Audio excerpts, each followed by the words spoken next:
पाए पर अपने बच्चों को विद्यालय जरूर भेजाएं, क्योंकि यही वो एक रास्ता है जिससे आप बाबा साहिब का सपना पूरा कर सकते हैं। और हमारे अनेक महापुरुष ये हमारे रैदास जी, हमारे कबीर जी, महात्मा गौतम बुद्ध जी, सावित्रीबाई फुले, ज्योतिबा फुले।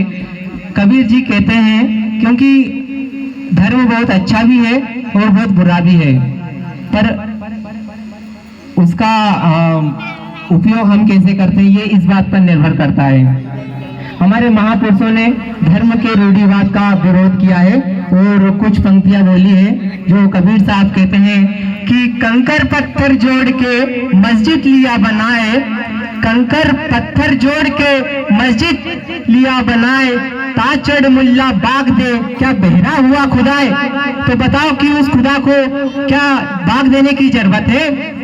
अरे हम अगर अपने मन से भी, अपनी भावनाओं के द्वारा भी अगर उस परमात्मा को बुलाएं, उसका स्मरण करें, तभी वो सुन सकता है। पर हम कंकर पत्थर जोड़ के मंदिर मस्जिद बनाते हैं और उसी में लड़ते हैं।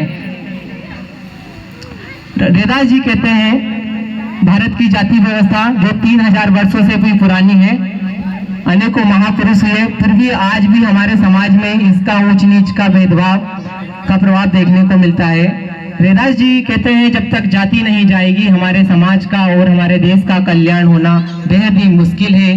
कि जाति जाति में जात है जो के तन के पात, रैदास मनुष्य ना जुड़ सके जब तक जाएगी ना जात। जब तक भारत में जाति है और जाति के नाम पर यह भेदभाव होता रहेगा तब तक हम भारतवासी आपस में नहीं जुड़ सकते हैं।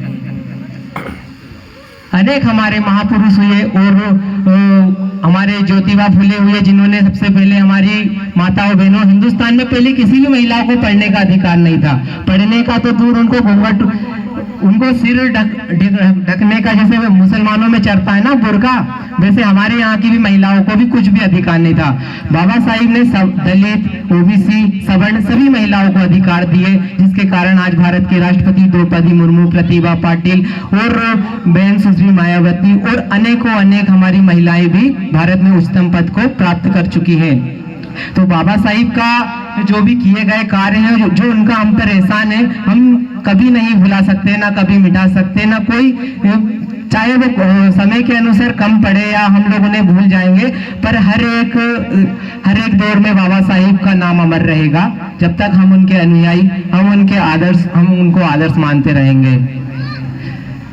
ग्राम ब्रह्मपुरा में हर वर्ष कभी छोटे स्तर पर तो अभी बड़े स्तर पर हमारे भाई साहब लोग सभी बाबा साहिब की जन्म जयंती को एक त्योहार की तरह मनाते हैं और उनमें वो हैप्पीनेस, वो उत्साह रहता है कि हम बाबा साहिब की जयंती को सबसे अच्छे तरीके से मनाएं।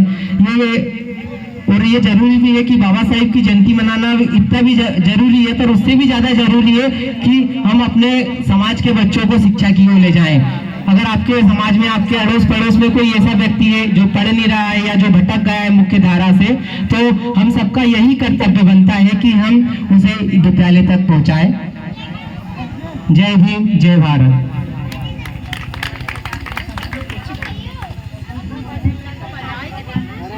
सम्मानित साथियों, हमारे बीच पाटिल साहब ने हमारे महापुरुषों के बारे में आपको बताया। हमारे बीच सम्मानीय हमारे सरपंच साहब हमारे बीच उपस्थित है और हमारे बीच हमारे ग्राम पंचायत के सचिव साहब हमारे बीच उपस्थित है। मैं उनसे निवेदन चाहता हूं कि यहाँ कुर्सी लगी या मंच के पास से आने की कृपा करें। साथियों,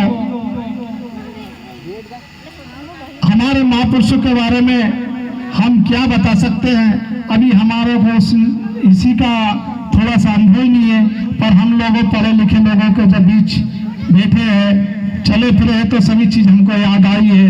और हमरे में जन्मे हमारी बहन सावित्रीबाई फुले ऐसी महिला थी समाज के अंदर जिन्होंने आज हमारी महाबहनों को पढ़ने के लिए अधिकार सबसे प्रथम उन्हीं ने दिया है और ये बैठने के लिए उन्हीं की आज देन है जो आज हम इस जगह पे बैठे हैं।